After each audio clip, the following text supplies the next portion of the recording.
이렇게 한번 인사해 볼까요? 한 해 동안 수고 많았습니다. 고생했어. 이렇게 한번. 네, 고생했어. 네. 이렇게 인사하면 좋을 텐데, 올해 한 해도 좋았지. 이렇게 인사하면 좋을 텐데, 그러지 않았을 것 같아가지고, 고생했어라고 인사해야 될 것 같아요, 왠지. 자, 우리가 이제 2019년도가 시작된 지가 엊그제 같은데, 벌써 마지막 주 주일이 됐습니다.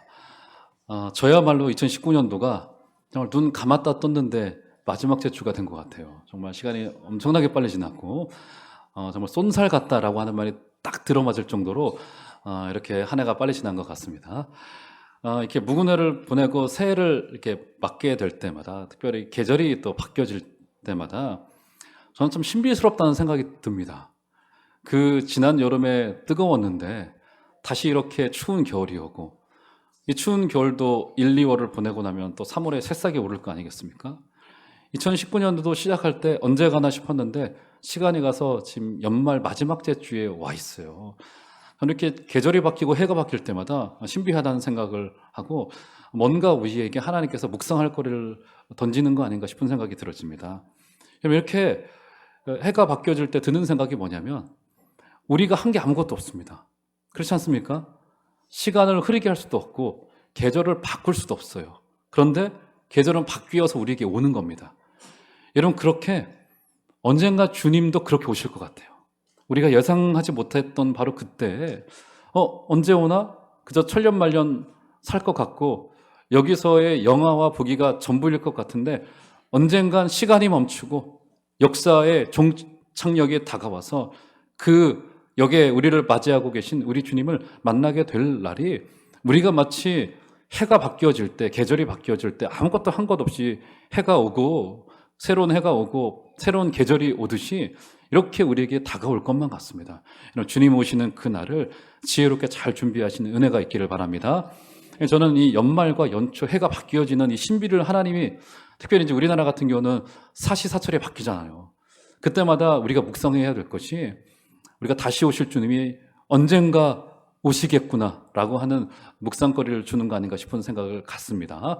자, 오늘 연말에 이런 묵상으로 시작했으면 좋겠는데, 자, 오늘 우리가 이 본문을 통하여 살펴볼 인물인 이 야곱이라고 하는 인물도, 우리는 지금 해가 바뀌어지는 이 변화의 시점에 서 있는 거 아니겠습니까? 그런데 이 야곱이라고 하는 인물이야말로 오늘 창세기 32장 읽었던 이 32장에서는 그의 인생에서 중대한 변화, 계절이 변하는 것보다도 그 개인의 인생을 놓고 보았을 때는 그의 인생에 어마어마한 변화를 앞에 둔 이 시점이다, 이렇게 우리가 볼 수 있습니다. 야곱이라는 인물이 어떤 인물이에요?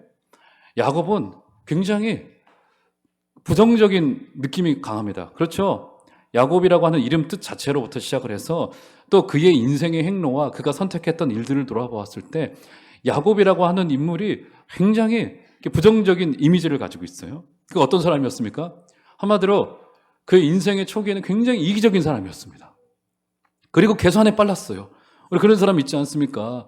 계산이 굉장히 빠른 사람, 이것 하면 이익이고 저것 하면 손해다라는 것을 적절히 알아가지고 이익이 되는 것을 누구보다도 빨리 이렇게 취사 선택하는 유형의 사람인 것이 바로 이 야곱이었어요. 그래서 성경의 인물들로 이름을 많이 짓는데 야곱이라고 하는 이름으로는 잘 짓질 않아요. 야곱의 인생도 그렇고, 그리고 야곱이라는 사람이 속이는 자요, 이런 사람이었기 때문에 또 그의 인생이 굉장히 고난의 고난으로 덮여 있습니다. 욥과 더불어서 아마 두 명의 고난받는 사람을 꼽는다고 하면 야곱과 욥이라고 말할 정도로 아들을 잃었죠. 고통스러운 세월을 보내면서 그 인생을 살아왔던 인물이라고 볼 수 있습니다. 그래서 오늘 연말이 되어져서 우리 지금 유초등부 우리 애들도 있고 영유치부 애들도 있고 특별히 우리 중고등부 애들, 제가 한번 말씀드렸나요? 저한테 트라우마가 있다고. 예전에 사역을 하는데, 중등부 사역을 하는데 설교를 했어요. 설교가 길어졌네 했더니 중학생 하나가 어이 이제 좀 그만 좀 합시다 이렇게 얘기한 걸 듣고는 제가 충격을 먹어서, 그 친구가 여기에 있는 한예종침 대학에 들어가서 군대가 있습니다. 지금 저한테 가끔 찾아와가지고 그때 이야기하면 기억하더라고요. 그 친구 중학교 1학년 때인데 그 친구가 저한테 스승이 됐습니다. 어쨌든 그래서 제가 최대한 설교를 짧게 하고 뒤에 또 수료식도 있으니까 좀 그래 보도록 하겠습니다. 자, 야곱. 야곱이라고 하는 이름의 뜻이 뭐죠, 여러분? 뭡니까? 발뒤꿈치를 잡았다, 이런 뜻이죠. 그렇죠? 발뒤꿈치를 잡은 게 어떻게 되는 겁니까? 야곱이 에서의 인생에 태클을 걸었다는 겁니다. 그렇지 않겠습니까? 발뒤꿈치를 잡은 거예요. 나가려고 하는데 나가지 마. 내가 먼저 나갈 거야. 이렇게 된 겁니다. 자, 그래서 그의 이름이 의미가 속이는 자다. 이렇게 우리가 흔히들 알고 있습니다. 맞죠? 자, 그래서 그가 태어날 때부터, 아니요, 태어날 때 이전이죠. 어디서부터요? 뱃속에서부터 그의 형과 갈등을 겪고 싸우기 시작을 합니다. 그렇죠? 대단해요. 여러분, 이 형과 이 야곱은 기질적으로도 받질 않았어요. 형은 어떤 사람이었어요? 전형적인 그 남자였습니다. 밖에 나가서 운동하기 좋아하고 사냥하기 좋아하고 아버지와 이렇게 남자처럼 어울리고 하는 것을 좋아하는 전형적인 남자였습니다. 그런데 야곱은 그렇지 않았어요. 기질적으로 달랐습니다. 그는 조용한 사람이었다고 성경이 표하고요. 어머니의 치맛자락 밑에서 어머니의 말을 듣고 조용하게 있고 양치는 일을 하고 했었던 사람입니다. 자, 그런데 결정적으로 이게 지금 문제가 됩니다. 어떤 문제가 되냐면 여기에서 부모의 관심과 사랑이 갈려지게 되어져요. 아버지는 에서를 더 사랑하였고 어머니는 야곱을 더 사랑하게 되어진 겁니다. 여기에 좀 인간적으로도 문제가 생겨나게 된 거예요. 이 일 때문에 야곱의 인생에서 큰 진로가 바뀌어지게 되는 어마어마한 사건 두 가지가 벌어져요. 첫 번째 사건이 뭐죠, 여러분? 형이 힘들게 사냥을 하고 집에 돌아왔습니다. 땀을 뻘뻘 흘려가면서 밥을 먹지 못하고 하루 종일 일하다가 늦지막히 해가 뉘엿뉘엿 지어질 때 집에 돌아왔던 것 같아요. 허기졌겠죠. 그래서 야곱이 마침 그때 죽을 쓰고 있었습니다. 죽을. 붉은 죽이라고 표현. 팥죽은 아닙니다, 여러분. 근데 붉은 죽이기 때문에 우리말로 주로 팥죽이라고 이야기를 해요. 붉은 죽을 쓰고 있었더니 보자마자 형이 그것 좀 다오 하니까 그 짧은 시간에 어떻게 그렇게 머리가 돌아가는지, 그러면 형이 가지고 있는 그 장자권 내게 주소, 이렇게 된 겁니다. 그것에 대해서 성경이 어떻게 평가합니까? 에서가 장자권을 경홀히 가볍게 여겼다라고 말합니다. 그 말이 뭐냐면 이게 너무나도 소중한 건데, 쉽게 말하면 여러분 그렇지 않습니까? 소중한 것을 손에 쥐어주잖아요. 묵직한 책임이 들려있고 무거운 것을 준단 말이 인생에. 근데 에서는 그것을 놓아버렸다는 겁니다. 딱 그런 의미예요. 그러니까 에서가 자신의 장자권을, 여러분 그 팥죽 한 그릇으로 그게 팔린 거겠습니까? 상징적으로 에서는 그것을 경홀히 여겼고 야곱은 그것을 야비하게 얻고 싶은 그의 마음이 그 가운데 도사리고 있었던 거라고요. 그렇죠? 첫 번째 사건이었고, 또 한 가지 더 결정적인 사건이 무엇입니까? 아버지 이삭이 그 둘을 이제 축복하려고 해요. 그러니까 장자에게 돌아갈 축복을 얻기 위하여서 그가 에서인 척, 그의 모양도 바꾸고 목소리도 좀 흉내를 내보려고 했죠. 그렇게 해서 들어가서 에서가 받을 축복을 대신 머리 들밀어가지고 그가 축복기도 받고 나온 겁니다. 이것을 듣고는 이제 에서가 아는 거죠. 어떤 걸 안 겁니까? 이놈이 내 자리를 차지하려고 하는구나. 당시에, 지금은 그렇지 않습니다만, 여러분 지금 우리 지난 한 주간 동안에 난리난, 우리나라 지금 매주마다 난리나는 뉴스가 많아가지고 묻힌 뉴스이기도 한데, 지금 그 국내 굴지의 그 대기업의 그 남매의 난이 났잖아요. 아들이 열이 받아가지고 어머니 집에 찾아가지고 집어 던지고 난리 친 겁니다. 다 깨부시고 그 사진으로 나오지 않았습니까? 그런데 지금 워낙에 지금 정치권에서 워낙에 뉴스가 폭발하고 있기 때문에 좀 묻힌 지금 것이 없지 않은데, 지금 그렇게 된 겁니다, 이게. 에서가 안 거예요. 이 동생이 내 자리를 차지하려고 하는구나. 당시의 장자의 위치는 지금 우리의 지금 장남은 좋지 않죠? 지금 장남은 책임만 있고 권리는 없는 게 지금 장남이에요. 뭔가를 해야만 되는 게 장남인데, 근데 그때 당시에 장남은 아버지 유산의 3분의 1을 가져갈 수 있었습니다. 아들이 둘이 있다고 가정을 한다면. 그리고 둘째가 3분의 1을 가져간 거기 때문에 여러 가지 면에서 장자의 자는 굉장히 중요했어요. 에서가 안 겁니다. 이 야곱이 내 자리를 차지하려고 하는구나. 그래서 여기서 에서가 분노를 일으키기 시작합니다. 그것 때문에 어떤 일이 벌어져요? 야곱이 자리를 쫓겨나고 삼촌 라반의 집으로 도망가지 않을 수 없는 상황이 된 겁니다. 삼촌의 집을 갔어요. 거기서 고생하며 돈을 모으게 되죠. 이런 어떤 고생을 하게 됩니까? 고생을 하는데 어떤 고생을 하게 돼요? 본인이 속이는 자였죠. 형을 속여 먹었어요. 아버지도 속여 먹었고. 그런데 하나님이 참 신비한 게 뭐냐면 자기보다 더 센 사람을 붙여요. 속이는 자라고 하면 야곱보다 라반이 한 수 위였습니다. 20년을 굴려먹는데 딸을 주겠다라고 하면서 한 번 속여요. 7일을 얘기했는데 그 7년이 돼버렸습니다. 지금으로 말하면 이중계약서를 쓰고 자기도 속아버리고 만 거라고요. 부동산 계약할 때 속아서 계약하지 않습니까? 그렇게 속아서 20년을 거기서 삼촌 라반에게 속아서 라반의 재산을 불려주면서 야곱이 부자가 됐다고는 하지만 라반이 부자가 된 것에 비하면 아무것도 아니었을 거라고요. 그렇게 고생하면서 라반의 집에 집사 노릇하면서 보냅니다. 그리고는 더 이상 라반과의 갈등 때문에 그 집에 머물 수 없어서 고향으로 그의 아내들과 자식들과 그의 모든 재산을 다 가지고 이제 고향집으로 돌아오는 현장이 바로 오늘 본문의 현장입니다. 자, 이렇게 인생을 보낸 후에 그는 새로운 국면을 맞게 되는데 고향으로 돌아오는 것 자체는 문제가 되지 않겠죠. 그런데 누가 기다리고 있습니까? 잊고 있었던 20년 동안 생각하기 싫었던 분노한 형 에서가 본인을 맞을 거라고 하는 이 두려움이 그 가운데 있었습니다. 그 두려움이 얼마나 컸던지 이 야곱이 거의 정신을 놓아버릴 상황이었습니다. 어떻게 합니까? 아내를 먼저 돌려보내요.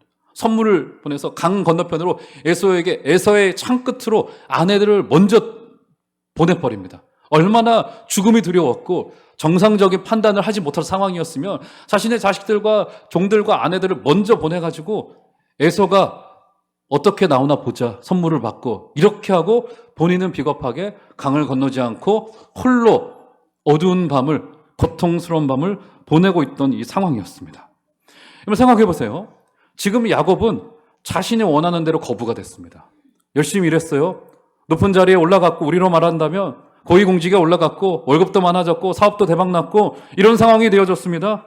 그가 원했던 대로 아버지의 축복을 가로채고 속여서 축복을 가로채고 형의 뒤통수를 치면서 그가 원했던 자리에까지 그는 스스로 올라갔습니다. 그런데 지금 그의 인생 속에 어떤 것이 맞닥뜨려진 겁니까? 그가 가지고 있는 재물로도 그가 가지고 있는 위치로도 지위로도 그 어떤 것으로도 해결할 수 없는 어떤 문제가 온 거예요? 두려움의 문제가 그에게 찾아왔습니다. 그런데 이 문제를 그의 재물이 그의 능력이 해결하지 못해요.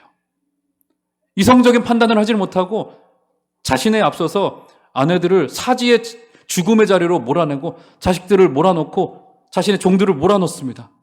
본인이 가지고 있는 그 능력과 재물이 그것을 일도 해결하지 못하는 이런 일이 발생하고 말았다고요. 이러기야 5장에 보면은 아람의 군대 장관 한 사람이 소개되죠. 그 사람을 어떻게 소개하냐면 성경이 이렇게 말합니다. 아람의 군대 장관 나아만은 그의 주인 앞에서 크고 존귀한 자니 이는 여호와께서 전에 그에게 아람을 구원하게 하셨습니다. 그는 큰 용사이나 누구였다고요? 나병 환자였다라고 말합니다. 이런 그에 대한 평가를 보세요. 그는 주인 앞에서 큰 사람이었다고 이야기합니다. 아마 주인이라고 하면 왕이었겠죠. 아람의 왕이었습니다. 아람의 왕과 좋은 관계를 유지했던 충신이었습니다. 게다가 존귀한 자였다. 능력도 있었고 전에 그를 통해서 아람을 구원하게 하셨다라는 것에서 전쟁에서 승리한 개선 장군이었습니다. 그를 큰 용사라고 이야기를 합니다. 이력이 빵빵해요. 우리로 말하자면 경기고 서울대, 서울대학교, 하버드대학, 3급 공무원 이 정도 지금 되는 상황인 겁니다. 지금 장성인 거 아니겠습니까? 지금 어마어마한 이력을 자랑하는 사람이었어요. 그런데 문제가 뭡니까? 나병 환자예요. 그 뒤에 기록을 보면 그가 나병을 치료하기 위해서 그 나라에 있는 모든 의술을 다 동원합니다. 술사를 전부 다 동원해요. 그럴 수 있었겠죠. 지위가 그랬고 그의 많은 물질이 있었기 때문에 모든 것을 다 동원해서 그 나병을 고쳐버려 했습니다. 그런데 조금도 고쳐내지 못해요. 그래서 오히려 그의 그 화려한 이력이 그의 나병을 조금도 고쳐내지 못하는 곳에서 무엇을 봅니까? 더 그의 화려한 이력이 초라해지는 거라고요.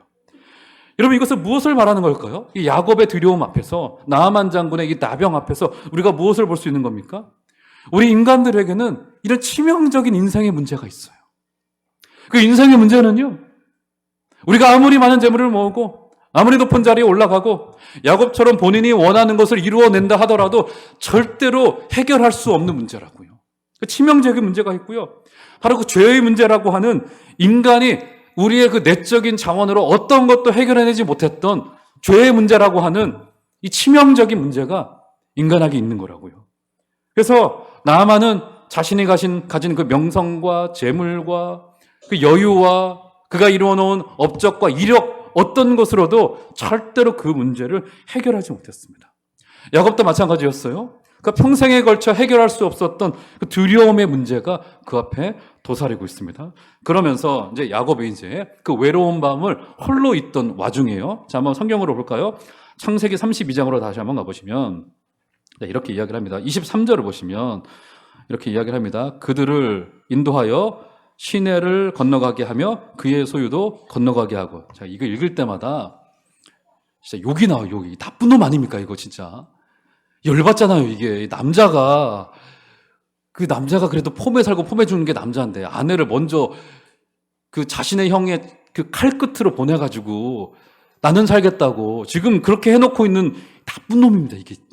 모르겠습니다. 저도 이 상황 되면 그렇게 할런지 모르겠어요. 그런데 이게 진짜 너무 치사한 거 아닙니까?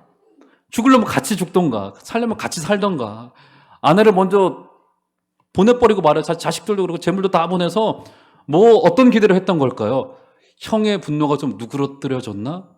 혹은 아내들에게 먼저 칼을 들까? 뭐 인질로 삼을까? 뭐 이런 시험을 해보려고 하는 거 아니겠습니까? 치사한 놈입니다. 나쁜 놈. 절대로 자매들은 이런 남자를 안 만나셔야 됩니다. 이건 진짜 천하의 썩을. 연애할 땐 이걸 몰라요, 이게. 여러분, 그래서 이게 얼굴로 이게 남자가 된장국 같아야 돼요, 이게. 먹으면 먹을수록 우러나야 되는 맛이 있는데, 이 된장국 같은 남자는 또 인기가 없네, 이게. 이게 지금 문제가 좀 있습니다, 이게. 이런 남자는 정말 천하의 나쁜 놈, 아무리 같은 남자지만 제가 변호하기가 힘들어요, 이거는. 나쁜 놈입니다, 이게. 자꾸 얘기만 나오네요. 24절로 가보시면, 자, 그러던 밤에 야곱은 홀로 남아도 싸죠. 홀로 남았더니 어떤 사람이 날이 새도록 야곱과 씨름하다가, 자, 여기가 이제 그 유명한 브니엘의 기도라고 알려지고 있는 현장입니다.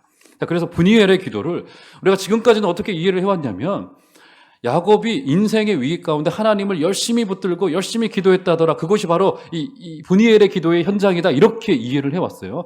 자, 24절 다시 한번 눈을 떠보세요. 제가 질문을 드려볼게요. 눈을 떠보세요. 야곱이 열심히 기도한 겁니까? 하나님의 사자가 먼저 찾아온 겁니까? 예. 야곱이 어떤 상황이었어요? 지금 그의 인생에 위기가 닥쳐와서 널브러져서 기도조차 나오지 않을 밤이었다고요. 여러분, 우리 인생 속에서도 이런 날이 있습니다. 기도 한마디가 입에서 나오질 않아요. 인생의 코너에 물려서 죽음의 위협 앞에, 인생의 절망 앞에 실패를 경험하고 나서 기도조차 나오지 않는 밤이 있다고요. 야곱에게는 이 두려움이 그런 정도의 두려움이었습니다. 그런데 어떻게 됩니까? 그때 누가 와요? 하나님의 사자가 먼저 찾아와서 그의 인생에 싸움을 걸어오기 시작합니다. 여러분, 그래서요, 여기에서 우리는 기도의 성격을 정확히 알 수 있습니다. 기도에는 여러 가지 모습이 있지만 여기서의 기도가 무엇이냐면, 기도는 하나님이 우리를 먼저 찾아오시는 사건입니다. 그래서 기도는 열심도 아니고요, 먼저는 열정도 아니고요, 기도는 심지어 우리가 은사를 받아서 우리가 하나님께 열심히 아뢰는 것도 아닙니다. 기도는 하나님이 우리를 찾아오시는 사건이라고요. 소통의 주체가 하나님께 있습니다. 이 씨름이라고 표현을 했는데, 이 씨름이 무슨 씨름입니까? 야곱에게는 어떤 씨름이에요? 야곱에게 이런 말 하는 것 같아요. 너 지금까지 네가 원하는 대로 다 했지. 네가 원하는 대로 열심히 공부도 했고 돈도 벌었고 원하는 자리에 올라갔고 사람들 어깨로 밟고 올라갔고 형도 속여먹었고 돌아가신 아버지도 속여먹었고 잘했다. 그런데 이제 아니야. 이제 내가 너의 인생에 개입해 올 거야. 우리 임마누엘이라고 하는 이름 뜻이 그랬다고 했잖아요. 남유다가 은근슬쩍 뒷자리로 하나님만을 의지해야 되는데 아수르와 군사적인 동맹을 맺어놨어요. 그리고는 전쟁을 승리로 이끌었단 말입니다. 그때 하나님께서 너 증표를 대봐라. 구해 나한테. 그게 임마누엘이야. 내가 너와 함께 할 거야. 나만이 너의 주인이야. 이 이야기 하고 있는 거라고. 자, 그런데 문제가 발생하죠. 이렇게 씨름을 하고 있던 와중에 25절로 가보시면 한번 나가서 한번 읽어볼까요? 25절 읽겠습니다. 시작. 자기가 야곱을 이기지 못함을 보고 그가 야곱의 허벅지 관절을 치매 야곱의 허벅지 관절이 그 사람과 씨름할 때 어긋났더라. 야곱이 얼마나 대단했던 인물인지 어떤 일이 벌어집니까? 형도 그를 이기지 못했고 아버지 이삭도 그를 어떻게 못했고 심지어 하나님의 사자도 와서 씨름을 하는데 그를 이기지를 못합니다. 황소그집이에요. 어마어마합니다. 정말 어마어마해요. 하나님을 이겨먹었습니다. 그러자 하나님의 사자가 이제 그를 떠나려고 해요. 26절을 보시면 그가 이르되 날이 새려 밤새도록 씨름을 했습니다. 나로 가게 하라. 야곱이 이르되 당신이 내게 축복하지 아니하면 가게 하지 아니하겠나이다. 바로 이 지점에서 야곱의 인생에서 첫 번째의 대격변이 일어납니다. 어떤 격변입니까? 하나님의 사자와 밤새도록 기도로 씨름하다가 하나님의 사자가 그가 고집을 꺾지 않고 있는 것을 보니까 어떻게 합니까? 그만두자. 나 떠나갈게. 네가 이겼어. 하고 떠나가려고 하는데 야곱이 어떻게 돼요? 그때서야 나를 붙잡고 있는 이분이 지금 나를 떠나가면 안 되겠구나. 이런 생각이 든 거라고요. 여기 우리 젊은 영혼들 앉아 계시죠? 청년들도 앉아 계시고 중고등부 우리 미래가 파릇파릇한 우리 친구들 앉아 계시죠? 그런데 꼭 기억해야 될 것이 있습니다. 여러분, 하나님이 나를 붙잡고 있는 그것을 놓아버리면 물론 하나님 놓지 않으세요. 그런데 오늘 야곱이 그렇게 자신을 떠나가려고 하는 하나님의 사자를 보고는 저를 지금 축복하지 아니하시면 안 됩니다. 절대 가게 하지 않겠습니다. 여러분들께 이런 진솔한 고백이 있기를 주의 이름으로 축원드립니다. 여러분이 보셔야 될 것은 나의 인생 속에 주님이 나를 꼭 붙들지 않으면 안 됩니다. 라고 하는 고백. 이 고백만이 있게 되는 은혜가 있기를 주의 이름으로 축원합니다. 그래서 왜 기도의 자리가 중요합니까? 왜 중요해요? 내가 기도를 하면 100을 기도하면 100을 하나님께서 주실 것이다. 100의 정성을 드리면 100이라고 하는 어떤 것을 내가 원하는 것을 주실 것이다 라고 하는 차원의 문제가 아니죠. 기도의 그 현장은 마련된 기도의 자리는 하나님이 우리를 먼저 직접적으로 찾아오시겠다라고 하는 하나님 편에서의 적극적인 사인이기 때문에 기도는 그래서 굉장히 중요합니다. 제가 이런 젊은 친구들 앉아 있으니까 한 가지 말씀을 드리겠습니다. 저 고등학교 때 정말 저는 공부는 1등을 안 했어도 신앙은 1등을 하고 싶었어요. 근데 문제가 있었어요. 고등학교 2학년 때 저보다 믿음이 더 좋은 친구가 있었어요. 진짜 믿음이 너무 좋았어요. 저보다 더 좋았어요. 그 친구는 육사를 가려고 준비하고 있었던 친구였는데 대화를 하고 밥을 먹다 보니까 어떤 얘기를 하냐면 자기 전에 자기를 기도를 한대요. 나도 하고 있다 속으로 생각했죠. 그런데 어떤 기도를 하냐면 그 18살의 그 젊은 친구가 세계 지도를 펴놔요. 우리나라로부터 시작해서 북한 그리고 자기가 알고 있는 선교사님들 그리고 자기가 알고 있는 나라의 정보들을 놓고 손을 얹고 그 나라에 놓고 기도를 하고 잔다라는 거예요. 18살의 그 젊은 영혼이 도전이 되더라고요. 근데 공부는 1등은 아니어도 믿음은 1등일 줄 알았는데 2등인 사실에 제가 깜짝 놀랐습니다. 여러분 젊은 시절에 여러분의 인생을 기도로 드려보십시오. 젊은이들 뿐이겠습니까? 남녀노소 할 것 없이 마련된 기도의 자리가 어떤 자리입니까? 하나님이 우리를 찾아오시겠다라고 하는 우리가 하나님을 찾는 것이 아니라고요. 하나님이 우리를 찾아오시겠다라고 하는 적극적인 하나님의 손내밈의 자리라고요. 기도로 여러분의 인생을 준비하시는 지혜가 있으시기를 주의 이름으로 축원드립니다. 그렇게 하나님과 씨름을 하고 난 뒤에 야곱에게 어떤 결과가 주어집니까? 어떤 결과가 주어졌어요? 야곱의 재물이 2배가 됐나요? 에서가 사라졌습니까? 아니면 에서에 대한 두려움이 사라졌다라고 성경이 기록하고 있던가요? 아니요, 그렇지 않아요. 나중에 야곱이 에서를 만났을 때 어떻게 말합니까? 당신을 뵈니 하나님을 배우는 것 같습니다. 당신의 얼굴을 뵈니. 무슨 말입니까 이거? 아부한 거잖아요, 아부. 여전히 두려움은 남아있었다고요. 두려움이 사라진 게 아닙니다.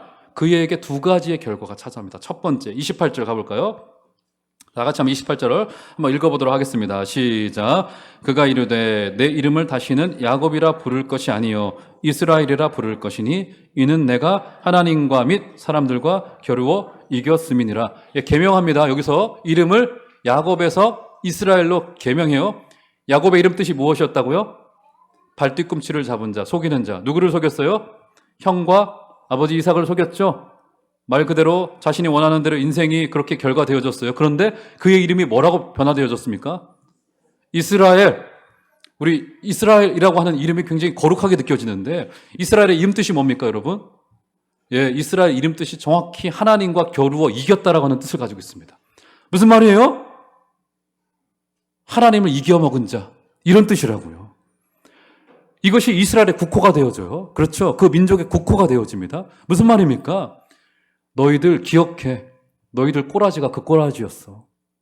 불순종한 자들이었고 그렇게 씨름으로 나를 이겨먹으려고 했었던 그 꼬라지로 살아가던 자들이. 그래서 이스라엘 국기 들 거 없습니다, 여러분. 이스라엘이 부끄러운 이름이에요. 하나님 이겨먹은 자라고 하는 뜻을 가지고 있는 부끄러운 불순종의 이름이라고요, 이게. 그렇죠? 첫 번째 이름을 이스라엘로 개명해서 그들의 불순종을 기억하게 했고요. 또 한 가지 있죠. 어떻게 됩니까? 31절로 가보시면 그가 분이엘을 지날 때 해가 돋았고 그의 허벅다리로 말미암아 절었더라. 어떻게 됩니까? 그가 장애를 안게 됩니다. 평생을. 후천적인 장애를 안게 돼요. 하나님의 사자가 다리를 쳐서 그가 평생에 다리를 저는 자가 되어집니다. 종합적으로 무엇을 이야기를 하는 겁니까? 이제 그의 불순종이라고 하는 이름을 갖고 다리를 저는 자가 됨으로써 이제 이 불순종과 아픔의 과정을 겪고 결론으로 하나님의 은혜에 도착하게 된 자라고 하는 이름을 그가 얻게 되어진 겁니다. 하나님을 거절했고요. 인간에게는 야비했던 자였지만 하나님의 은혜가 그를 놓지 않고 그를 끝까지 추적해 온 겁니다. 여러분, 하나님의 은혜는 그렇습니다. 여러분, 하나님의 은혜는 거절하려고 해도 거절할 수 없는 것이 하나님의 은혜예요. 그래서 우리 편에서 할 수 있는 게 뭐냐면 빨리 포기하는 게 좋아요. 빨리 내려놓는 게 좋습니다. 야곱처럼 끝까지 하나님께 거절했던 자에게도 하나님은 그의 인생을 포기하지 아니하시고 그를 절대로 포기하지 않고 그를 끝까지 추적해 찾아오셨습니다. 우리에게 무엇이 요구될까요? 하나님을 만난 자에게는 어떤 흔적이 남게 되는 걸까요? 야곱처럼 우리도 하나님을 만난 자로서 야곱은 불구로 살아가는 하나님의 흔적을 품은 자이지만 우리가 믿음이라고 하는 이유 때문에 좀 불편한 인생을 살아갈 수도 있고요. 어지러운 인생을 살아갈 수도 있고 주님의 길을 따라가다 보면 그런 일이 발생하기도 합니다. 그런데 그것은 은혜의 흔적이에요. 때로 불순종의 이름이 우리 가운데 있을 수 있다고요. 이스라엘이라는 이름처럼. 그러나 그것도 하나님의 은혜입니다.